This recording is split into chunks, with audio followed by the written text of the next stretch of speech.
తోలు తీస్తా, తొండలు సొర్రగొడతా, కొడుకా నీ బట్టలిప్పి బజార్లో నిలబెడతా. ఏ పేవుకుగాలారా, హౌలేగాలారా, షీర్ చింత గడతా, బట్టెవాస్ బడవేగాళ్ళు మోపైనరు, ఇజ్జత్ తీసి ఇంటెన్కేస్తా, కొడకల్లారా ఒక్కడిని బయట తిరగనియ్యా అనే బూతులు రాజకీయ ఆనిముత్యాలు అప్పుడప్పుడు బయటికి వస్తుంటాయి. ఆగో అట్లనే వచ్చినాయి ఇంకా కొన్ని పొలిటికల్ బూతుల పురాణం. చిన్న పిల్లలుంటే కొద్దిగా దూరం పెట్టినుండ్రి. నేను ముఖ్యమంత్రిని డిమాండ్ చేస్తున్నా, ఇట్లాంటి పిచ్చి వేషాలు మానుకో. నీ కింద అధికారులు ఏం చేస్తుండో దృష్టి పెట్టు, నీ సిస్టంను బాగు చేసుకో. కానీ మా ప్రజల జీవితాలతో చెలగాటపడే ప్రయత్నం చేస్తే ఖబర్దార్ నా కొడుక అని చెప్పి హెచ్చరిస్తున్నా. నీ అబ్బా జాగిరి కాదు అని చెప్పి తెలియజేస్తా ఉన్నా. ప్రజల జీవితాలతో ఆడుకున్నాడు ఎవడు బాగుపడని చెప్పి నేను శపిస్తున్నా, గుర్తుపెట్టుకో అని చెప్పి. ఇప్పటికైనా కాంగ్రెస్ పార్టీ నాయకులారా, మంత్రులారా, మీరు కూర్చొని ఇవాళ నీ కింద ఏం చేస్తున్నో తెలియకుండా మీరు సోయి లేకుండా ఉంటే మాత్రం నీ ఎంబడి పడతామని చెప్పి హెచ్చరిస్తూ. ఇన్నరా కొడకల్లార కాడ మొదలుపెట్టి శాడిస్ట్ సైకో దాకా తిట్టుడే మొదలుపెట్టిండు మల్కాజ్గిరి ఎంపీ ఈటల రాజేందర్. ఖబర్దార్ కొడకల్లారా అనుకుంటా బాగానే బెదిరిస్తున్నాడు. ఎప్పటికీ కోపతాపాలకు పోకుండా జర నిమ్మలంగానే మాట్లాడే ఈటల రాజేందర్ కు ఇంతగానం కోపం ఎందుకు వచ్చిందో గాని కాంగ్రెస్ సర్కార్ మీద గట్టిగానే గరమైండు. మరి ఇప్పుడున్న రాజకీయాలకు నిమ్మలంగా ఉంటే నడవది. తిట్ల దండకం మొదలు పెడితేనే పెద్ద లీడర్ కావచ్చు అనే ఆలోచన ఉన్నదో ఏమో. సామాన్యంగా బూతులు జోలికే పోని ఈటల రాజేందర్ ఇట్లా రువ్వడి పెంచిండంటే రాబోయే రోజులలో తిట్టుడు మంత్రాన్ని నమ్ముకొని ముందుకు పోతా అన్నట్టు అనిపిస్తున్నది. ఈటలు ఇట్లా తిట్టినాక కాంగ్రెస్ పార్టీ ఊరుకుంటారా? తిట్టుడులా మమ్ములను మించినోళ్ళు ఇంకెవ్వరు ఉండరు అన్నట్టు చేస్తారాయే. అందుకే ఇగో గిట్లా రియాక్ట్ అయిండు సంగారెడ్డి మాజీ ఎమ్మెల్యే జగ్గారెడ్డి.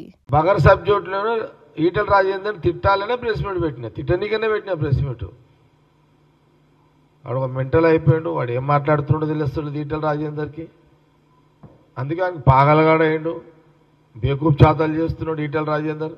ఇన్నరా ఈటల రాజేందర్ను తిట్టేదానికి ప్రెస్ మీట్ పెట్టిండట. అంటే పార్టీ విధానాలు, ప్రజలకు జరిగిన అన్యాయాలు చెప్పేదానికి కాదు ప్రెస్ మీట్లు పెట్టేది. గిట్టని లీడర్లను తిట్టేదానికి కూడా ప్రెస్ మీట్ పెట్టొచ్చు అన్నమాట. అందుకే బేవకూఫ్, మెంటల్, ఫాగల్ అని పొట్టు తిట్టుడు మొదలు పెట్టిండు. ఇట్లా తిట్టుడు సరిపోలేదని ఇంకేమన్నాడు ఈనుండ్రి.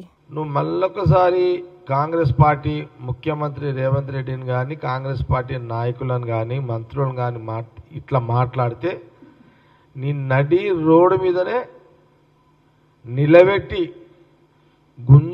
గుంజలు తీపిస్తాం నేను. అట్లా చేస్తాడట. తిట్టే బూతులు సరిపోతలేవట. అందుకే నడి రోడ్డు మీద గుంజీలు తీయిస్తాడట. మరి ఈ వార్నింగ్ ని ఈటల రాజేందర్ ఊకుంటాడో లేకుంటే ఇంకింత డోసు పెంచి తిడతాడో. జగ్గారెడ్డికి నాకు పోలికే లేదు అన్నట్టు మాట్లాడిండు. నువ్వు మాట్లాడుతున్నావు నా గురించి చిల్లరగాళ్ళకు కొట్లాడితే దీనితో కొట్లాడే కానీ రండతో ఏం కొట్లాడతావు? కొట్లాడుతుంది దీంతో కొట్లాడు. నేనన్నా ఒకసారి ఇదే ముఖ్యమంత్రి మళ్ళీ గుర్తు చేస్తున్నాను. నేను అన్న అని చెప్పి భాగ్యలక్ష్మి ఆయనకి పోయింది అన్నాడు ముఖ్యమంత్రి కాలేదు. ఎదుకుందా నీళ్ళతోటి చల్లనీళ్ళతోటి తడిబట్టల మీద రాని ఏడిచిండు. నేను అన్నా నువ్వు ధీరును అనుకున్నా కానీ గిట్ట అనుకోలేని చెప్పలేదు. నువ్వు ధీరును అనుకున్నా కానీ గిట్ట ఎడతావని అనుకోలేదు. మళ్ళా దీని మీద కాంగ్రెస్ పార్టీ అధ్యక్షుడు మహేష్ కుమార్ గౌడ్ ప్రెస్ మీట్ పెట్టి మాట్లాడిండు. గౌరవ పార్లమెంట్ సభ్యులు ఈటల రాజేందర్ రెడ్డి గారు చాలా మాట్లాడుతూ ఉన్నాడు.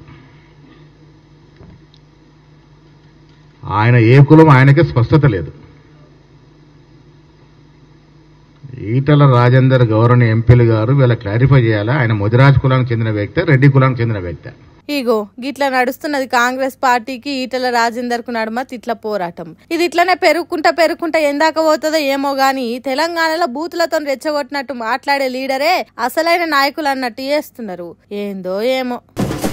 ఆంధ్ర భోజనం, నెల్లూరు చేపల పులుసు, రాయలసీమ రాగి సంకటి, ఉలవచారు, తెలంగాణ బగారబువ్వ, గోదావరి ఆవకాయ పచ్చళ్ళు, Bengaluru bakery, Jaipur sweet shop, ఇట్లా ఊర్ల పేర్లు ఉన్నట్టే కరాచీ బేకరీ అనే పేరుతోని దుకాణాలు నడుపుతున్నారు.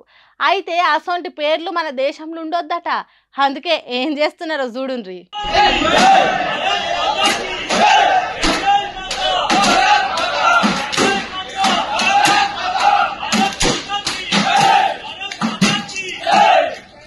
అబ్బబ్బబ్బబ్బబ్బా పొట్టు చేసిండ్రు కదా షాపును.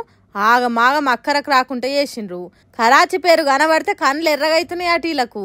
అందుకే కాషాయం కండువాలు మెడలు వేసుకొని కట్టెలతోని పొట్టు కొట్టిండ్రు కరాచీ షాప్ బోర్డును. దుకాణం పేరు కరాచీ కాకుండా ఇంకేదన్నా పెట్టి వ్యాపారం చేసుకోండ్రి, లేకుంటే వ్యాపారమైన బంద్ పెట్టుండ్రి, లేకుంటే గిట్లనే అవుతుంది అన్నట్టు చేసిండ్రు బజరంగ్ దళ్ కార్యకర్తలు. మరి అంతగానో ఆ పేరుతోని వాళ్ళకు వచ్చిన నష్టం ఏంటిది, ఎందుకు ఇట్లా చేస్తున్నారంటే కరాచీ అనేది పాకిస్తాన్ దేశంలో ఉన్న పట్నం పేరట. దాని పేరుతోని ఇక్కడ మీరు బేకరీలు నడుపుడైంది, చల్ తీసేయండి అని 2 తెలుగు రాష్ట్రాలల్లో ఇట్లనే చేస్తున్నారట. మరి అంతే కదా, పాకిస్తాన్ దేశపోడు ఇక్కడ షాప్ పెట్టుడైంది, ఇక్కడి లాభాలు అక్కడికి పంపుడైంది, ఆ దేశం పేరు పెట్టుకొని వాళ్ళు బతుకుడైంది అనే కదా మీరు అనుకునేది. కానీ ఆ బేకరీ పెట్టిన వాళ్ళు మనోలే, అంతేకాదు వాళ్ళు హిందువులే. అప్పుడెప్పుడో దేశానికి స్వాతంత్రం వచ్చినప్పుడు కరాచీ నుంచి వచ్చిండ్రట. పాకిస్తాన్ దేశంలో మతాల కొట్లాటలు ఉంటాయి, వాళ్లకు మతం నెత్తికెక్కింది కాబట్టి ఇక్కడ బతకలేమని భారతదేశానికి వలస వచ్చిండ్రట.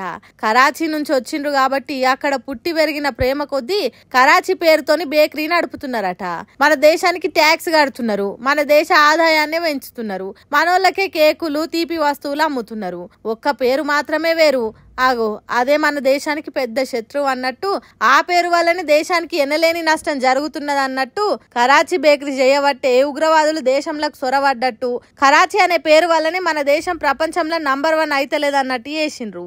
ఇక దీన్ని చూసిన వాళ్ళు ఉత్త పేర్లేమున్నది, వాళ్ళకేదో సెంటిమెంట్ ఉన్నది కావచ్చు, దానికి ఆస్తులకు నష్టం చేసుడు కరెక్ట్ కాదు. ఇదేం దేశభక్తిరా దేవుడా అని అంటున్నారు. కరాచీ బేకరీ ఓనర్లు మాత్రం మమ్మల్ని ఆదుకోండ్రి, మా బతుకు తెరువును కాపాడుండ్రి అని సర్కార్ను కోరుతున్నారు. మరి ఈ కరాచీ బేకరీ లొల్లులు ఎంత దూరం పోతాయి? సర్కార్ బజరంగ్ దళ్ కార్యకర్తలను అడ్డుకుంటదా, కరాచీ బేకరీలను ఆదుకుంటదా అనేది చూడాలిగా.